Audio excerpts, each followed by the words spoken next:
Bienvenue à cette capsule sur les types d'études scientifiques. Il existe plus d'une méthode de collecte de données. Ces méthodes ont toutes un niveau de preuve différent.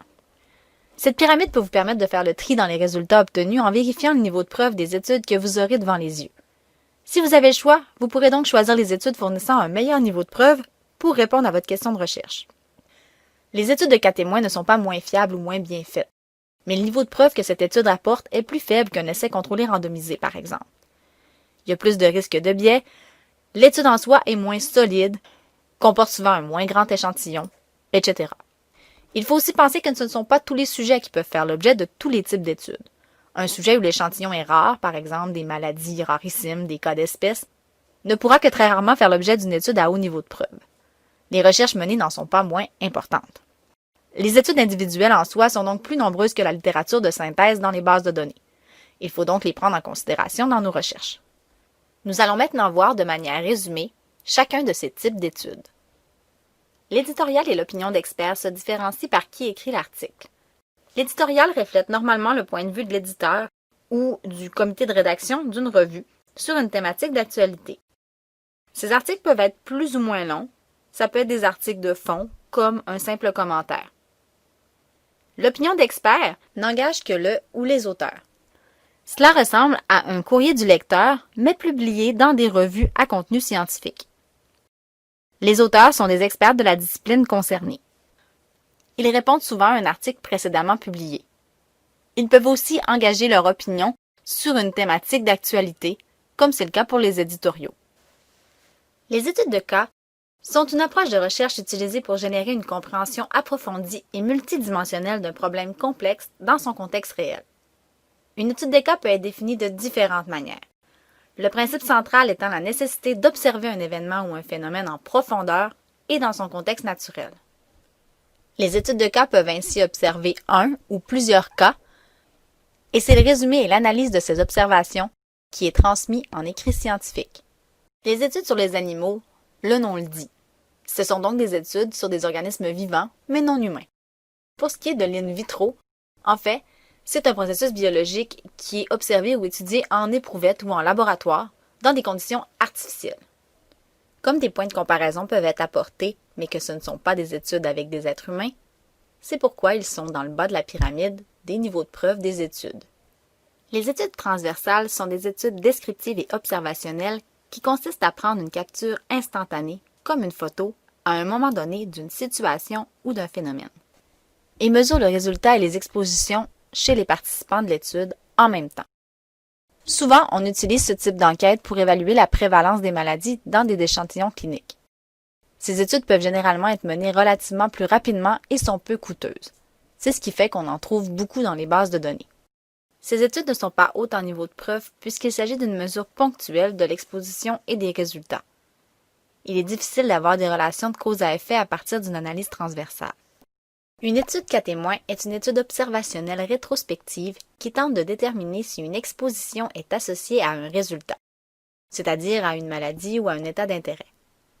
On prend donc un groupe connu pour avoir la maladie ou la situation et un groupe connu qui n'a pas la maladie ou la situation, qu'on appelle les témoins. Ensuite, on regarde en arrière pour savoir quels participants de chaque groupe ont eu la ou les expositions soupçonnées en comparant la fréquence de l'exposition dans le groupe de cas au groupe témoin.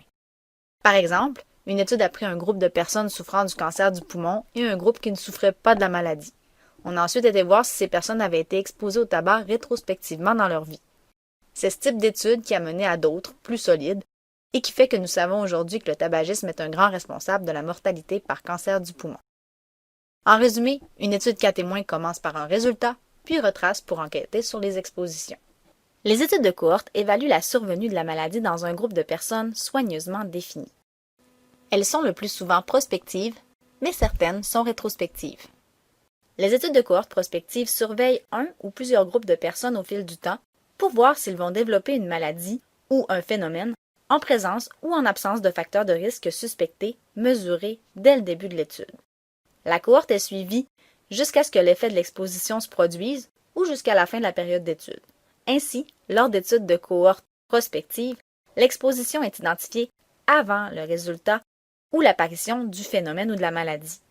On peut donc évaluer la causalité et fournir des preuves scientifiques solides.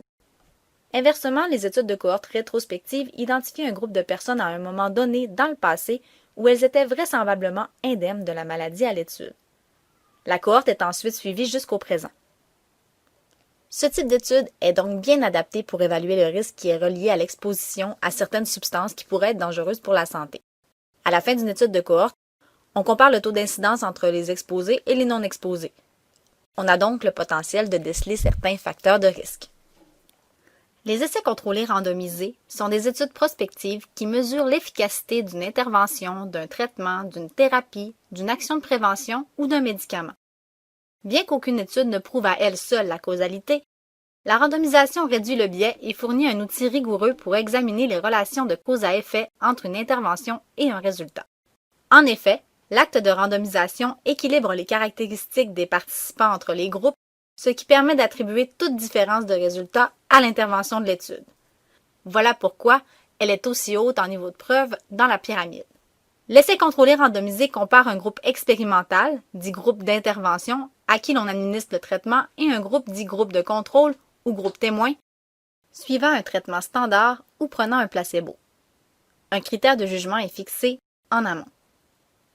On appelle cela des essais contrôlés randomisés parce que l'attribution dans un groupe se fait de façon aléatoire par un tirage au sort. Si on veut encore plus élever le niveau de preuve, on peut répartir les groupes à l'insu des participants. C'est ce qu'on appelle une étude à l'aveugle. Le participant ne sait pas dans quel groupe il est, ne sait pas s'il subit l'intervention ou non. Et si on le fait aussi à l'insu des cliniciens ou des chercheurs, on est maintenant en double aveugle, ce qui élève encore le niveau de preuve. Une revue systématique est une revue de la littérature répondant à une question précise. La première étape d'une revue systématique consiste à définir une question de recherche explicite. Par la suite, vous devez créer une stratégie de recherche complète, objective et surtout reproductible pour capturer toutes les sources de preuves pertinentes. Ensuite, en suivant les critères d'éligibilité prédéfinis dans votre plan, il faut analyser les résultats de la recherche pour extraire les données des publications qui répondent aux critères d'inclusion. Par la suite, il faut évaluer le risque de biais et la qualité des études. Idéalement, ces étapes vont être effectuées par 2 auteurs indépendamment. Ensuite, on doit résumer les résultats des études incluses et les interpréter à la lumière de la certitude des preuves et de leur applicabilité. Pourquoi les revues systématiques sont importantes? C'est parce qu'elles offrent un aperçu clair et complet des preuves disponibles sur un sujet donné. De plus, elles aident à identifier les lacunes de la recherche dans notre compréhension actuelle d'un domaine. Elles peuvent aussi mettre en évidence des préoccupations méthodologiques dans les études de recherche qui peuvent être utilisées pour améliorer les travaux futurs dans le domaine. En résumé, la revue systématique fait la revue de littérature pour nous. Elle cible les articles comparables et nous expose leurs qualités et leurs défauts. Ensuite, elle émet une conclusion. On peut alors adhérer à cette conclusion ou non, mais vu le niveau de preuve des revues systématiques, on peut normalement leur faire confiance. Les méta-analyses sont un sous-ensemble de la revue systématique.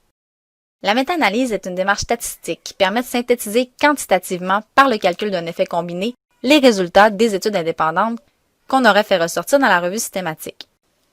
Ce sont des études assez complexes à lire, mais dont les conclusions peuvent être très importantes. Elles permettent de tirer des conclusions significatives et aident à la prise de décision.